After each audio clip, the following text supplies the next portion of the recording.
Demetrius was 36 years old, and for the last 14 of them, he had worn the brown uniform of a UPS package handler with a quiet sense of pride. His salary was $58,000 a year, a solid, dependable number earned through sweat and the kind of physical exhaustion that left your bones humming at the end of a 10-hour shift. It was a good life, an honest one, built in the sprawling, working-class landscape of Indianapolis. He felt a deep satisfaction in the simple, tangible reality of his job. A box needed to get from here to there, and he made sure it did. The world ran on logistics, and he was a vital part of that machine. At 7:12 p.m. on a rainy Friday in October, that entire world began to fracture. He was sitting in his 2012 Toyota Camry, a car with 187,000 miles on the odometer that he'd paid off 6 years ago. The engine was off, the rhythmic drumming of rain on the roof, the only sound in the vast, near-empty employee parking lot of the Eastside UPS hub. He was tired, but it was a good tired. He'd scrolled through his phone, and a text from his buddy Mark popped up. "Yo, you gotta listen to this podcast, Self-Made Sisters. My girl is obsessed, episode 42. Trust me." Demetrius shrugged. He had a 20-minute drive home to the Meridian Kessler condo he shared with his wife Octavia. A little noise to fill the silence wouldn't hurt. He found the podcast, hit play on episode 42, Building Your Empire on a Resident's Salary, and leaned his head back against the worn fabric of the headrest. The host's energetic voice filled the car's small speakers. And our guest today is a woman who is absolutely crushing it. She's a surgical resident at the prestigious Indiana University School of Medicine, and she is a financial powerhouse. Please welcome the incredible Octavia Moreau. Demetrius sat bolt upright. Octavia. His Octavia. She'd mentioned being interviewed for something, but had been vague, dismissive. He turned the volume up, a strange knot tightening in his stomach. "Octavia, it is an honor to have you," the host gushed. "Your story is so inspiring. You're on a resident's salary, which we know is notoriously low for the hours you work, yet you've managed to save. Can you tell our listeners the number?" He heard Octavia's laugh, a sound he knew as well as his own heartbeat. It was her public laugh, the one she used with colleagues and strangers, a polished, confident sound. "Well, it's been a journey of discipline," she said smoothly. "But I'm proud to say I've just crossed the $240,000 mark in my personal savings." The rain on the roof seemed to get louder. $240,000. The number hung in the air, thick and suffocating. Demetrius's mind raced, trying to make sense of it. He knew she saved, of course. That was the whole arrangement, but he had never seen a number. He had never imagined a number like that. "That is just astounding," the host said, her voice full of awe. "So many people, especially young doctors, are drowning in debt. What is your secret? How did you build this incredible nest egg all by yourself? All by yourself." The phrase echoed in the cramped space of the Camry. Demetrius's hands, calloused from thousands of boxes, gripped the cheap plastic of the steering wheel. His knuckles went white. He held his breath, waiting, praying for her to correct the host. To say, "Well, I have a wonderful husband whose support makes it all possible." To say, "My partner, Demetrius, handles our household finances, so I can focus on my career and my savings goals." To say anything. But she didn't. "Discipline," Octavia repeated, her voice radiating authority. "It's about a simple, non-negotiable mindset. I live far below my means. I treat my savings account like the most important bill I have to pay. Every dollar that comes in, a huge portion goes directly into my high-yield savings before I even see it. It's about making sacrifices." The host pressed on. "And what about a partner? So many professional women find their financial goals are complicated by relationships. How do you navigate that?" Demetrius leaned forward, his ear almost touching the speaker, the knot in his stomach now a block of ice. He heard Octavia give a small, knowing chuckle. "I believe in being financially single, even in a relationship," she said, her tone conspiratorial, as if sharing a sacred secret with a million listeners. "You have to be your own safety net. You simply cannot afford to carry dead weight. My financial future is my responsibility, and mine alone. Dead weight." The rain hammered down. The world outside the streaked windows of his old Toyota dissolved into a blurry watercolor of gray and black. Demetrius felt nothing. Not anger, not sadness, just a profound, hollow emptiness. He was the dead weight she couldn't afford to carry, but he was the one carrying her $950 a month payment for her gleaming white Audi Q5. He was the one carrying the $1,850 mortgage on the condo they shared. He was the one carrying the $4,800 in monthly bills that created the perfect, stable, comfortable life where she could feel like a self-made woman.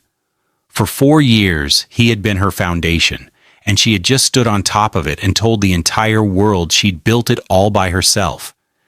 He had no idea what was coming, but in that moment, listening to his wife's voice erase him from his own life, Demetrius knew one thing for sure.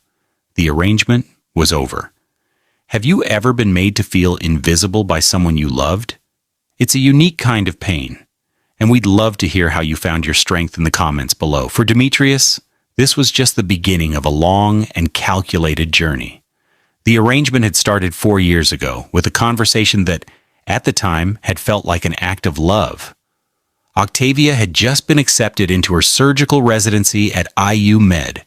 They were celebrating at St. Elmo's Steakhouse in downtown Indianapolis, a place far beyond their usual budget. Demetrius had saved for 2 months to afford the $400 dinner. He was bursting with pride for her. Her deep brown skin seemed to glow under the restaurant's dim amber lights, and her elegant twists were pinned up, showing the proud line of her neck. She was brilliant, driven, and he was in awe of her. "This is it, Meech," she'd said, her eyes alight with a fire he adored. "This is the start of everything. But residents don't make much, and I have over $300,000 in student loans. I need to be aggressive. I can't fall behind." "We'll figure it out, Oh," he'd said, reaching across the table to take her hand. "We're a team." She squeezed his hand, but then her expression turned serious, strategic. "I've been thinking about that. For this to work, for me to really get ahead, we need a clear system, a rule." She paused, choosing her words with the precision of a surgeon planning an incision. "My money has to be my money. It all goes to loans and savings. All of it. Your money is our money. It pays the bills. It keeps the lights on." He'd blinked, processing it. His entire $58,000 salary would cover their entire life. Her salary, which was about the same as his at the time, would be hers alone. It felt imbalanced. But looking at her, seeing the passion in her eyes, he'd pushed the doubt away. He was a provider. That was his role. This was his way of supporting her dream, of investing in their future. He was a black man, and the pride of being able to provide a stable home for his brilliant wife was a powerful motivator. "Okay," he'd said slowly, the word tasting a little strange in his mouth. "Okay, if that's what it takes for you to succeed, we'll do it." "Thank you, baby," she'd murmured, her relief palpable. "It's just for a few years. Once I'm an attending, we'll be set for life. This is our investment." But it never felt like our investment. It felt like his sacrifice. The months turned into years. Demetrius's life became a ledger of debits. He set up all the household bills on autopay from his checking account. He was methodical, a master of his own financial logistics. The first of every month, the numbers marched out of his account with grim predictability. The mortgage on the Meridian Kessler condo, a property he'd bought with a small inheritance from his grandmother 2 years before he even met Octavia, was $1,850. The condo association fee was another $300. Utilities, including electricity from AES Indiana and gas from Citizens Energy, averaged $450. The AT&T internet she needed for her research was $110. Groceries from Whole Foods, a non-negotiable for Octavia, who insisted on organic everything, were never less than $800 a month. Their car insurance, inflated by her luxury vehicle, was $350. And then there was the car itself. 2 years into her residency, she'd declared her old Honda Accord unreliable and unprofessional. She'd picked out a brand new white Audi Q5, a $65,000 vehicle. The monthly payment, which she'd looked at him expectantly to handle, was $950. The grand total came to $4,810 every single month. It was more than his take-home pay. He had to work overtime shifts, picking up extra weekend routes, just to stay afloat and have a few $100s left for gas, for his Camry, and his own personal needs. His work boots were $150 Red Wings he had to replace once a year. His watch was an $89 Timex. He hadn't bought a new piece of clothing for himself in 3 years. Meanwhile, Octavia's life was an exercise in curated luxury, all paid for from her money. She'd come home with a $2,400 Burberry trench coat, hanging it carefully in the closet. An investment piece, she'd call it. She'd buy $2,200 Christian Louboutin pumps for hospital galas. You have to look the part to be taken seriously, she'd explain. A Peloton bike, costing $2,200 plus a $44 monthly subscription, appeared in their spare bedroom. He'd once gently suggested that since he was covering 100% of their existence, perhaps she could pick up the internet bill. Her reaction was swift and cold. Are you saying you don't support me, Demetrius? Do you know how much pressure I'm under? This is the arrangement we agreed to. Don't bring a scarcity mindset into this. I'm building an empire for us. He had backed down, ashamed. She had a way of making him feel small, as if his practical concerns were a sign of his own lack of vision. He was the man with the brown uniform and the paid-off Toyota. She was the woman in the white coat and the new Audi. They lived in 2 different worlds under the same roof. He had convinced himself this was a temporary sacrifice, a down payment on a future where they would finally be a real team. He had no idea she was already telling the world she was a team of one. He had made a critical mistake, believing her definition of us was the same as his. The Saturday after the podcast was a study in surreal tension. The rain had passed, and bright, cold sunlight streamed into their pristine kitchen. The countertops were a gleaming white quartz that had cost $7,000, a sum Demetrius had paid for from a small bonus he'd received for a decade of perfect service. Octavia was floating, practically vibrating with energy. Her hair was down, a perfect silk press that cost $250 a session, and she was wearing a $300 silk robe. She looked radiant, and Demetrius felt a wave of nausea.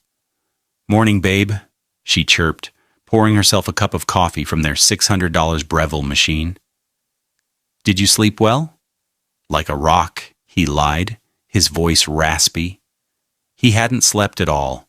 He'd spent the night on the couch, the words dead weight echoing in his head, a toxic mantra.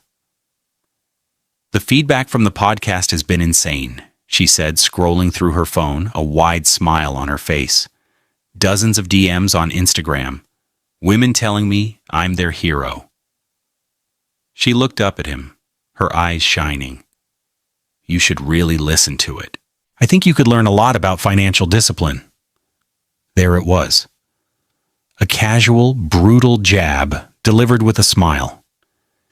It was the same condescending tone she used when he'd question an extravagant purchase. He felt the anger, hot and sharp, rise in his chest. He wanted to throw his phone on the quartz countertop and play the clip. He wanted to scream, "Dead weight? I am carrying this entire house. I am carrying you. But the memory of her voice on the podcast, so cool and confident in her deception, triggered a different instinct, not rage, precision. The instinct of a package handler who knows you don't throw the box. You place it exactly where it needs to go. An emotional explosion was what she would expect. It would allow her to paint him as angry and irrational. It would give her control. He would give her nothing. Yeah, he said, his voice terrifyingly calm. I'll have to check it out. Been busy. He took a sip of his own coffee, made in their old $40 Mr. Coffee machine that he kept on his side of the counter. Her smile tightened for a fraction of a second. She had expected more enthusiasm. Well, don't wait too long. It's my proudest accomplishment. Later that day, she left for a 12-hour shift at the hospital. Don't wait up, she called out, grabbing the keys to her Audi. The moment the door clicked shut, Demetrius moved. Her home office was a space he rarely entered. It was her sanctuary, filled with medical textbooks, expensive stationery, and a sleek iMac that had cost $3,000. He felt a tremor in his hands as he walked in, feeling like a trespasser in his own home. He knew where she kept her important documents, in a large pink shoebox from a pair of $900 Jimmy Choo sandals, tucked away on the top shelf of her closet. He pulled it down, his heart hammering against his ribs. Inside, beneath old receipts for designer clothes, were neat stacks of paper-clipped bank statements from a high-yield savings account he didn't even know existed. He sat down at her expensive desk and began to read. The numbers swam before his eyes. Month after month, for 48 months, her entire residence paycheck was deposited. The only withdrawals were large, infrequent transfers to her personal checking account, which she used for her luxury spending. He saw the debits for the Burberry coat, the Louboutin shoes, the spa days. There was not a single payment to AES Indiana, not one to the mortgage company, not one to Audi Financial Services. It was all there, in black and white. The total balance at the bottom of the most recent statement read $241,182.34.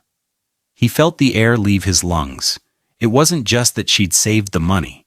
It was the calculated, systematic deception, the sheer scale of it. He had been working overtime, his body aching, his savings account hovering at a meager $3,000, while she was quietly amassing a fortune built on his labor. He took out his phone and, with hands that were now perfectly steady, he photographed every single page. Each statement, each deposit, each withdrawal. He documented the entire 4-year history of her secret wealth. As he was putting the box back, he heard her phone, which she'd left on her desk, buzz with a notification. It was a group chat. The name at the top read Self-Made Sisters. He knew he shouldn't look. It was a violation of privacy. But he was long past the point of honoring an arrangement she had so thoroughly desecrated. He picked up the phone. The screen lit up. It was a message from the podcast host. Host: "Oh, you were a star. The downloads are through the roof." Friend 1: "You killed it, girl." The financially single line was iconic. Octavia, from earlier that day. "Thanks, ladies. It felt so good to finally speak my truth. Now if only I could get the dead weight at home to listen to it. LMAO. The letters LMAO burned into his retina. She was laughing about it with her friends. Laughing at him? He wasn't a partner. He was a punchline. A joke. The means to an end. He put the phone down, his movements slow and deliberate. The hot anger was gone, replaced by something much colder, much heavier, and infinitely more dangerous. Certainty.